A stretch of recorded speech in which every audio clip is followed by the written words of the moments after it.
Minister of Environment and Protected Areas, Rebecca Schultz, Leduc Beaumont MLA, Brandon Lunty, and Athabasca Barrhead Westlock MLA, Glenn Van Dyken, for a few days of summer already, marking the end of a very busy and productive session of spring session in the legislature. The legislature, of course, is now closed, and the MLAs have gone home to their ridings. Political watchers do like to call this time of year the barbecue circuit, and that implies it's the less serious side of being an elected official. But that's not how we see it, though. It's an opportunity to get out there and connect with constituents on their home turf. And that's one of the most important parts of the job. Well, this summer, along with rodeos and pancake breakfasts, our government will be doing something a little bit different. We'll be traveling the province, seeking input in no less significant topic than the future of Alberta itself. The time is right for this critical discussion. Albertans recognize that Canada has not been working for our province for a long time. Albertans subsidize Ottawa to the tune of $20 billion a year. What do we get in return? When we voted in a referendum to trigger an equalization renegotiation, Ottawa ignored us. When we get other provinces on side to demand an overhaul of Bill C-69, the No New Pipelines Act, Ottawa ignored us. When we told them to stay out of provincial jurisdiction, Ottawa ignored us. When we tell them to reverse their catch and release criminal policies to make our streets safer, Ottawa ignored us. When we unite with Saskatchewan to explain the net zero power regulations and how they're completely unworkable for us, again, Ottawa ignores us. When Alberta businesses say that a production cap on oil and gas will cripple the industry, they ignore us once more, and the list goes on. But you know what Ottawa can't help but be fixated on, and that is punishing our energy sector and layering on policies to keep it in the ground. For the last 10 years, Ottawa, led by successive Liberal governments propped up by their NDP allies, have attacked our economy and taken direct aim at Alberta's core industries. They've killed several major pipeline and resource projects, driving away hundreds of billions in investment. Their West Coast tanker ban specifically blocks Alberta oil from accessing world markets. Their excessive industrial carbon taxes and the new oil and gas production cap are designed to keep our world-class oil and gas reserves in the ground. And net zero mandates on everything from power to vehicles are causing the cost of living to increase, business costs to soar, and are even endangering the stability of our power grid in the dead of winter. We've also started a process to work with Ottawa to see if we can work through these issues, and we're hopeful that that will lead to a conclusion, but so far we have not seen any meaningful change. But whenever we have faced these challenges, Alberta has always come together. Albertans have always come together to defend our province, just like we will do now. It's time to lean on each other, ensure that we're having the right conversations, and figure out a path forward that will benefit the people of Alberta. Our government wants people from all industries, communities, and walks of life to shape the direction that this great province will take in the future. And so I'm pleased to announce the Alberta Next panel, which will lead these vital discussions. Led by a diverse group of experts and community leaders, the panel will host discussions across Alberta, gathering ideas and discussing potential solutions to the issues that we're facing. This will be done through a province-wide series of town halls with both in-person and virtual options beginning in July and wrapping up in October. We're also launching an online survey to ensure every Albertan can make their voice heard. The Alberta Next panel will put Albertans in the driver's seat. It will give them the rightful opportunity to decide how Alberta can become stronger and more sovereign within a united Canada. It will give the people who live, work, and raise families in our great province the opportunity to share their voices, their values, and their ideas. What we hear will help us map out Alberta's future. They will consider and hear from Albertans on the risks and benefits of ideas like establishing an Alberta pension plan, utilizing an Alberta Provincial Police Service rather than the RCMP for community policing, whether Albertans should pursue constitutional changes to the composition of the Senate and the House of Commons, for instance, which, if any, changes to federal transfer payments and equalization Albertans should demand from the federal government, potential immigration reform that would give the provincial government more oversight over who comes into the province, just like Quebec, and changes to how Alberta collects personal income tax. Albertans will also have the opportunity to put forward their own ideas for discussion.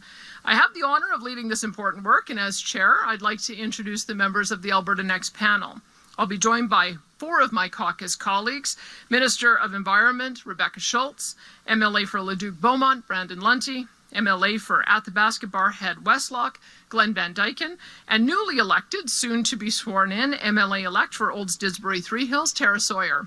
And joining us will be some of Alberta's most accomplished leaders, including those representing and co-chair of the Premier's Council on Multiculturalism and Vice President Above and Beyond Care Services, Melody Gardner-Skiba, a passionate business and agricultural advocate; Trevor Toome, Director of Fiscal and Economic Policy at the University of Calgary School of Public Policy; Adam Legg, President of the Business Council of Alberta; Grant Fagerheim, President and CEO of Whitecap Resources, Inc.; Dr. Aiken Asakwadi, Physician and Section Chief of the Didsbury Hospital; Dr. Benny Zhu, an experienced community health expert; Michael Binion, President of Quest Air Energy; and Andrew Judson, Vice Chairman for the Prairies at the Fraser Institute. We'll also be adding Indigenous representation to the panel in the coming weeks, after an Indigenous Albertan who had agreed to be a member of the panel unfortunately suffered a health incident this past weekend and will be unable to join us. Our mandate will be to find ways to strengthen Alberta's sovereignty within a united Canada. The Alberta Next panel will ensure that people across the province have a chance to share their ideas at this critical time. And when the panel has wrapped up these discussions, it will compile ideas and recommendations that will be put to a referendum vote in 2026. I have tremendous faith in Albertans. Alberta is full of engaged citizens who care deeply about their province and its future. And I truly believe that they will give us a wealth of ideas that will ensure our beloved province remains forever strong and free. Alberta Next is how we start to make that happen. I encourage Albertans from every background, political stripe, and region to share your ideas with us, either in person or online. Your voice matters, and our province's future depends on it. Thank you, and I would now invite Adam Legg to say a few words.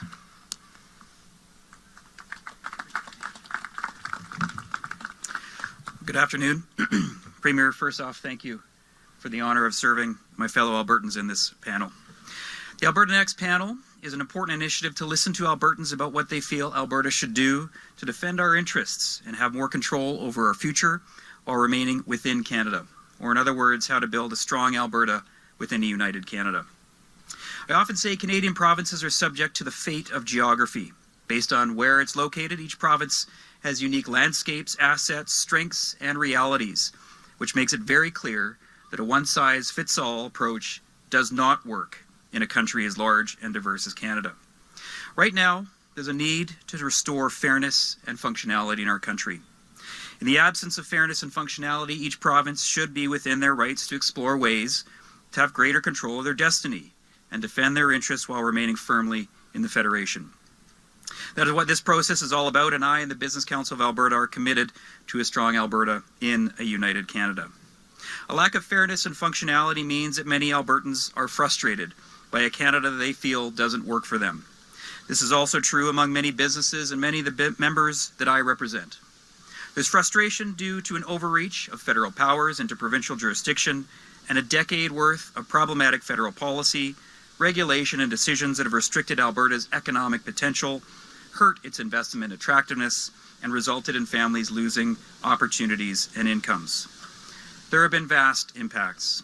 The oil and gas sector has not been able to grow production and exports to levels aligned with global demand because of Bill C-69, 48, Bill C-59 greenwashing provisions, and the proposed oil and gas emissions cap. Agriculture has had its ability to operate made more challenging due to clean fuel standards, proposed fertilizer restrictions, and EV mandates that don't work in rural and remote areas. The electricity sector is being handcuffed by the clean electricity regulations, which don't work for Alberta due to our geography and state of current technology. Additionally, it's disturbing that the penalty associated with these regulations is a criminal charge and jail time. Technology and innovation. The recently implemented greenwashing provisions restrict companies and clean tech entrepreneurs from developing ideas to reduce emissions and find solutions to energy challenges because the Competition Bureau now puts such onerous requirements on statements that no company or entrepreneur will risk doing so because of the offensively high penalties. Canada will see innovation and emissions reduction investment plummet as a result of these greenwashing provisions. In manufacturing, the plastic ban has hurt opportunities for Alberta's petrochemical sector. The immigration system has been eroded in terms of integrity and alignment to regional workforce needs and has turned the majority of Canadians negative on a traditional strength of our country. Business leaders want to invest and grow jobs, but under the current federal policy and regulatory environment, most cannot convince investors or their boards that an investment in Canada will be even permitted, will be timely, or will generate competitive returns. This has caused tremendous frustration among business leaders and ultimately lost economic value, jobs, incomes, as well as provincial and federal government revenues. Now, Alberta contributes an outsized impact to Canada. For example, Canada's natural resource sector, a good portion of that located in Alberta, is 6.5 times larger than the automotive and aerospace sectors combined. Alberta is responsible for 23% of goods exported in Canada, over 15% of the Canadian economy, with only 11% of the population. And yet our economic potential, our ability to contribute even more to the Federation has been curtailed over the past decade. Alberta per capita GDP is lower today than it was a decade ago. Albertans and Canadians are worse off as a result. And further, the negative consequences of Canada's lost economic decade have become clear because of the trade challenges with the United States. If Canada had approved more projects and expanded production and export of its natural resources, we would be far less reliant on the United States and be a more resilient economy. Over the next few months, I'm keen to hear the views of Albertans on the proposed options and will do so with great respect.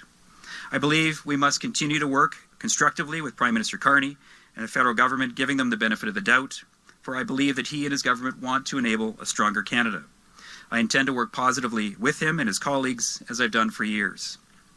In the grand scheme of things, the desired outcome here is fairness and functionality of our country, which will lead to better policy and better decisions that respect each province. That ball is in Ottawa's court, and time is limited to address this. In the meantime, the Alberta Next panel is an important process to listen to Albertans about what they feel we should do to have greater control over our future and send a message that the continuing project called Canada still needs some work. Thank you.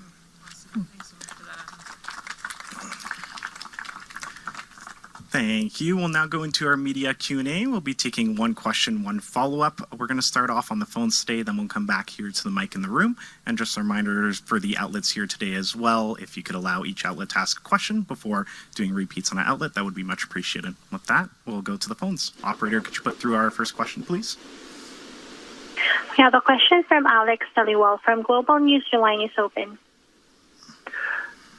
Alex Dhaliwal, Rebel News. Premier, thanks for taking my question. So regarding last night's by-election, is your government concerned by future vote splits with the Republican Party of Alberta, considering they received a few hundred votes in Edmonton, Ellerslie, and 17% in Old?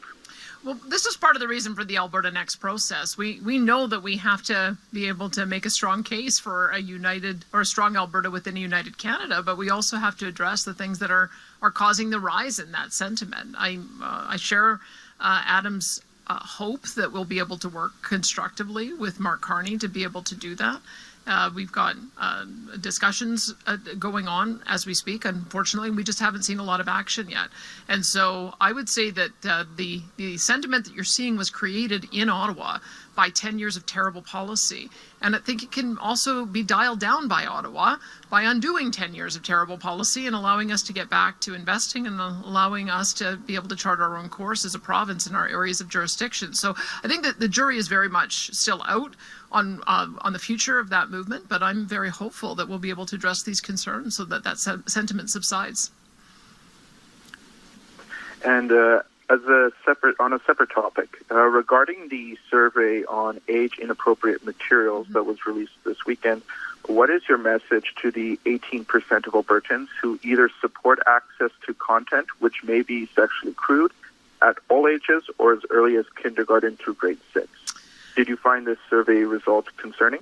I have to wonder if the individuals who responded that way had a chance to look at the materials. We made them available with a warning about graphic depiction.